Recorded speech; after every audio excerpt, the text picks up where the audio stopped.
여러분 안녕하십니까? 10월 29일 목요일 뉴스투데이 강원입니다. 원주 지역에서 코로나19가 계속해서 확산되고 있습니다. 신천지 교회와 무실동 체육관에 이어 세 번째 대규모 확산인데요. 특히 사회적 거리두기가 완화된 이후에 감염이 확인됐고 이 감염 경로도 한두 군데가 아니어서 추가 확산 우려가 높은 상황입니다. 권기만 기자의 보도입니다. 확진자 2명이 나와 전수검사가 시작된 원주의 한 중학교. 자녀를 데리고 나온 학부모들은 혹시 모를 상황에 불안감을 호소합니다. 2학년, 3학년도 막 나오니까 얘네들까지 1학년은 아니겠지 싶지만 그래도 또 걱정도 되고 뭐 여러 가지가 좀 착잡하죠. 이번 주 들어 발생한 원주 지역 코로나 확진자는 여주 라파엘의 집 관련자를 제외하면 대부분 봉산동에서 식당을 운영하는 128번 확진자와 관련이 있습니다. 식당 주인이 확진 판정을 받은 뒤 가족과 친지, 지인 등이 감염됐고 이후 이들의 가정과 직장, 학원 등에서 연쇄 감염이 확인되고 있습니다. 신천지와 무실동 체육관에 이어 원주의 3차 대유행이 될 거라는 우려가 나오는 이유입니다. 이번 원주 지역 확산은 사회적 거리두기가 1단계로 완화된 이후에 특히 학교는 전교생이 등교를 시작한 이후에 진행되면서 추가 확산 우려가 더욱 높은 상황입니다. 지난 2월 원주 신천지 교회와 관련해서는 10명가량이, 8월 무실동 체육관과 관련해서는 무려 68명의 확진자가 나왔습니다. 이번 3차 확산이 어디까지 번질지 아직 가늠하기 어려운 상황입니다. 아무도 장담 못합니다. 앞으로도 128번을 통해서 지금 이렇게 다수가 이렇게 나왔듯이 이 어느 한 사람을 통해서 또 이렇게 다수 확진자가 나올 수는 없는, 장담하기는 어려운 상황이다. 지난번처럼 또 대규모로 더 이렇게 나올 가능성도 전혀 배제할 수는 없습니다. 학교와 식당, 편의점, 학원, 직장 등 감염 우려가 있는 경로가 추가로 나오고 있는 점도 확산 우려가 커지고 있는 이유입니다. MBC 뉴스 권기만입니다. 평창 동계올림픽 알파인 경기가 열린 가리왕산의 시설 활용 협의가 제자리 걸음이라는 소식을 얼마 전에 전해드린 바 있는데요. 주민단체와 정선군이 빨리 결론을 내자며 관계기관을 압박하고 나섰습니다. 조규환 기자가 취재했습니다. 동계올림픽 알파인 경기장이 있는 가리왕산의 시설 활용 여부를 협의하기 위한 사회적 합의기구는 지난해 4월 출범했습니다. 주민대표와 산림당국 등 이해 당사자들은 올해 초까지 12차례 회의를 열었지만 결론을 내지는 못했습니다. 곤돌라 시설만 3년간 운영하고 시설 존치 여부를 다시 결정하자는 절충안도 의견차를 보이면서 합의에 이르지 못했습니다. 사회적 합의기구의 논의가 진전되지 않은 채 해를 넘길 조짐을 보이자 정선 지역 주민단체가 조속한 문제 해결을 촉구하고 나섰습니다. 알파인 경기장 철거 반대 범군민투쟁위원회는 정부와 정치권에 보낸 탄원서에서 코로나19 사태로 협의가 중단된 사회적 합의기구를 다시 열어 올해 안에 결론을 낼 것을 요구했습니다. 또 이미 개발이 이뤄진 가리왕산 시설을 존치하는 것이 최근 강원도에서 뉴딜 산업으로 제시한 자연환경 자원화 계획에도 부합한다며 정부의 적극적인 배려를 촉구했습니다. 금년 안으로 가리왕산 문제를 결정을 안 해주면은 저들은 다시 하봉에 올라가서 목숨을 걸고 투쟁을 이어나갈 것입니다. 정선군은 알파인 경기장 활용 방안을 들고 나와 시설 존치를 압박하고 있습니다.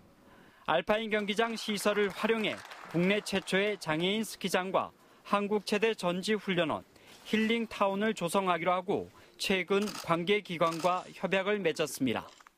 계속 또 시간만 보낼 수 없기 때문에 이 곤돌라 존치가 가능하다는 전제하에 올림픽 유산으로서 나름대로 이제 활용 방안에 대한 계획을 구체화하기 위해서 이 같은 정선 지역의 단호한 입장에 대해 아직 침묵하고 있는 사회적 합의기구가 어떤 행보를 보일지 주목됩니다. MBC 뉴스 조규환입니다. 예산은 계속 투입이 되는데 적자는 개선되지 않는 곳이 있습니다. 바로 강원도가 적자를 보전해주고 있는 미시령 터널인데요. 특히 서울 양양고속도로가 생기면서 통행량 감소에 따른 손실 보전금은 늘어나고 주민 통행료 감면도 확대되고 있습니다. 강원도의 재정 부담이 가중되는 현실, 허주희 기자가 취재했습니다. 인제와 속초를 잇는 미시령 터널. 단풍철을 맞았지만 차량이 드문드문 지나갈 정도로 썰렁한 모습입니다. 서울 양양 고속도로로 몰리다 보니 이곳 미시령 터널 쪽은 보시다시피 차량 통행이 부쩍 줄었습니다. 올해 통행량은 고속도로 개통 전인 2016년 통행량의 3분의 1 수준. 미시령 터널 주변 지역 상권도 침체된 지 오래입니다. 업체들이 상당히 고민이 많거든요. 강원도나 인제군이나 이런 행정기관에서 적극적인 어떤 이 관광객 유치할 수 있는 그런 투자를 과감히 해주셨으면 하는 그런 바람입니다. 그래서 강원도의회는 그동안 통행료 부담까지 떠안아왔던 인근 지역 주민들에게 통행료를 전액 지원하는 조례안을 통과시켰습니다. 경제 활성화 또는 문화 소통을 위해서라도 반드시 지역 주민들에게는 무료화가 필요하다. 내년 7월부터 속초와 인제, 고성, 양양에 이어 홍천과 양구 주민까지 통행료 무료 혜택을 받게 됩니다. 6개 시군 주민들을 대상으로 한 왕복 1회 통행료 지원에는 앞으로 15년 동안 210억 원의 예산이 들어갈 걸로 예상됩니다. 문제는 미시령 터널에 대한 강원도의 예산 투입은 계속되고 있지만 경제적인 효과는 별로 없다는 겁니다. 재정적인 손실 부담도 가중되고 있습니다. 예상 통행량을 밑돌면서 2006년부터 2018년까지 강원도가 운영사인 미시령 동서 관통도로에 보전해준 금액은 400억 원이 넘습니다. 작년 손실보전금 129억 원은 운영사가 통행량과 수익 개선 대책을 세울 때까지 지급하지 않기로 하고 법적 소송까지 검토하고 있습니다. 이와 함께 신설된 유로도로법에 따라 운영사의 이윤을 보장해주는 방식에서 운영에 필요한 부분만 보전해주는 방식으로 실시협약 변경을 추진하고 있습니다. 하지만 아직 이와 유사한 판례가 없어 성사 여부가 불투명합니다. 지금까지 계속 그쪽하고 얘기를 했지만 항상 수평적이에요. 수평 얘기가. 그러니까 이제 그거는 결국은 어딘가에 판결을 받아야 되지 않을까. 지금 상황으로선 계약이 끝나는 2036년까지 강원도가 떠안아야 할 손실보전금만 3,850억 원. 주민통행료 지원에다 주변 상권 회복을 위한 예산도 책정돼 있어 투입되는 예산은 갈수록 더 늘어날 걸로 예상됩니다. MBC 뉴스 허주입니다. 내년 4월 국토부의 제4차 국가철도망 구축 사업 계획 확정을 앞두고 홍천 용문간 철도망 확보를 위해 지역 여론이 결집되고 있습니다. 홍천군은 강원도, 경기도와 힘을 모아 국토부를 압박하고 있지만 넘어야 할 산이 만만치는 않습니다. 박민기 기자가 보도합니다. 홍천 용문간 34km 철도망 구축 사업이 갈림길에 서 있습니다. 내년 4월 국가철도망을 좌우하는 제4차 국가철도망 구축 사업 계획이 확정되기 때문입니다.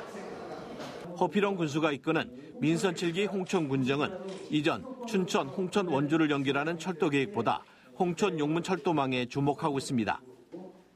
홍천군민 7만여 명이 여론이 분산되면서 지난 3차 국가철도망 구축 사업 때 홍천 용문 철도가 빠지는 경험을 했기 때문입니다. 수도권으로부터 통로가 만들어지는 그것도 34km만 연결시키면 이어지는 그런 노선이기 때문에 당연히 홍천 군민들은 용문 홍천이라고. 시행착오를 경험한 바 홍천군은 강원도의 최우선 국책사업으로 홍천 용문간 철도 유치를 확약하고 인근 경기도와의 협력에 나섰습니다. 특히 철도망 확보에 주력하고 있는 경기도와 상생발전 업무 협약을 체결하고 오는 30일에는 여론 형성을 위한 대규모 유치 행사를 펼칩니다. 허필원 군수는 청와대와 국회 등 중앙 정치권을 잇따라 방문해 홍천 용문간 철도에 이어 춘천과 원주 간 철도 노선도 추가 확보하는 방안을 제안했습니다. 한반도가 이제 평화와 화해 분위기 속에서 원주, 홍천, 춘천 거쳐서 철원, 북한으로 이어지는 그런 교통로도 향후에 필요하다고 생각을 합니다. 하지만 제4차 국가철도망 구축사업 계획은 말 그대로 계획일 뿐 실제 중요한 건 추후 기획재정부의 예비 타당성 조사와 예산 확보입니다. 홍천 남면을 중심으로 역세권을 조성한다는 막연한 계획만으론 정부의 예비 타당성 조사를 통과하기 힘든 만큼 관광이나 기업체 유치 등 경제성을 확보하기 위한 기간산업 육성 방안이 필요해 보입니다. MBC 뉴스 박민기입니다. 민병희 강원도 교육감은 경기도 교육청의 교사 일방 전입에 대해 강원도 교사의 경기도 일방 전출을 받아들이지 않겠다고 밝혔습니다. 민 교육감은 기자간담회에서 가족과 떨어져 지내는 교사들의 전출 요구를 이해는 하지만 교사가 대폭 줄어들고 비정규직인 기간제 교사를 양산하는 일방 전입은 안정적인 교육과정 운영을 해친다며 반대 의사를 분명히 했습니다. 이달 초 경기도 교육청은 강원도 44명 등 전국에서 300명의 중등 교사를 일방 전입한다고 공고해 물의를 빚고 있습니다. 지방자치가 시행되고 있지만 여전히 중앙 집권적 사고에 막혀 있다는 인식을 담아 강원도의회가 성명을 발표했습니다. 도의회는 성명에서 지방자치에 걸맞은 자율성과 주민 참여를 보장하는 법 개정이 시급하지만 진전이 없다며 이번 정기국회 때 시대적 사명을 담은 지방자치법을 개정하라고 촉구했습니다.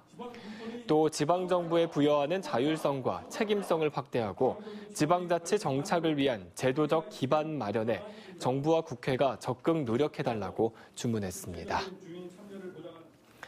원주 무실동 남원주 역사와 지정면 서원주 역사에 대한 건축물 사용 승인이 지난 26일 모두 완료됐습니다. 신설된 남원주 역사는 연면적 2,424제곱미터에 지하 1층, 지상 2층 규모로 지어졌으며 서원주 역사는 연면적 2,495제곱미터, 지하 1층, 지상 3층 규모로 건축됐습니다. 남원주역은 올해 말 중앙선 원주 제천 복선 전철이 개통되면 폐쇄되는 원주역을 대신하게 되고 서원주역은 기업도시와 간현관광지 여행객 등의 여객 수요가 예상되고 있습니다.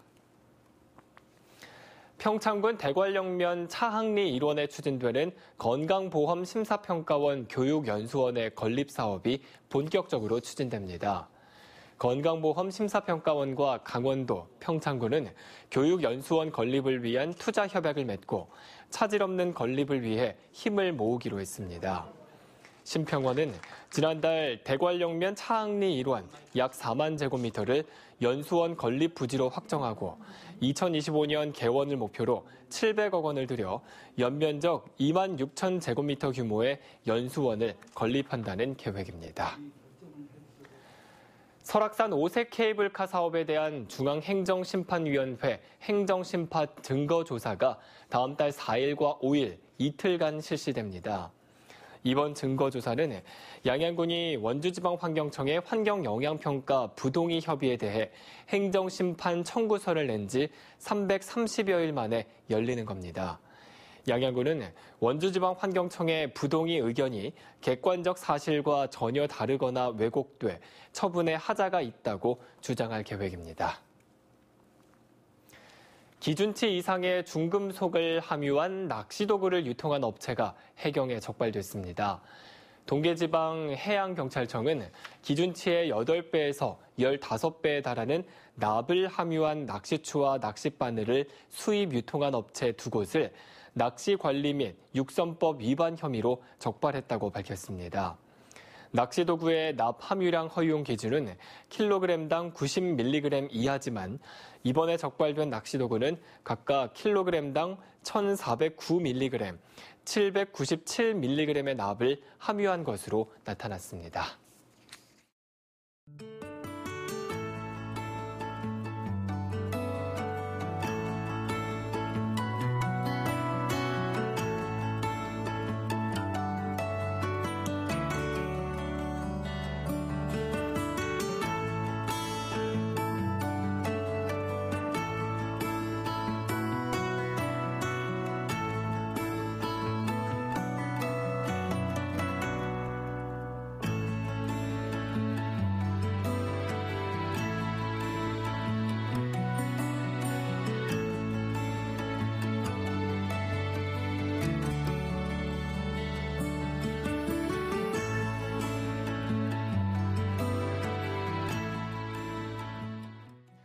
강원도교육청은 2021학년도 공사립중등학교 교사 임용시험 원서 접수 결과 공립 25개 교과 322명 모집에 2,583명이 접수해 8대1의 경쟁률을 보였다고 밝혔습니다.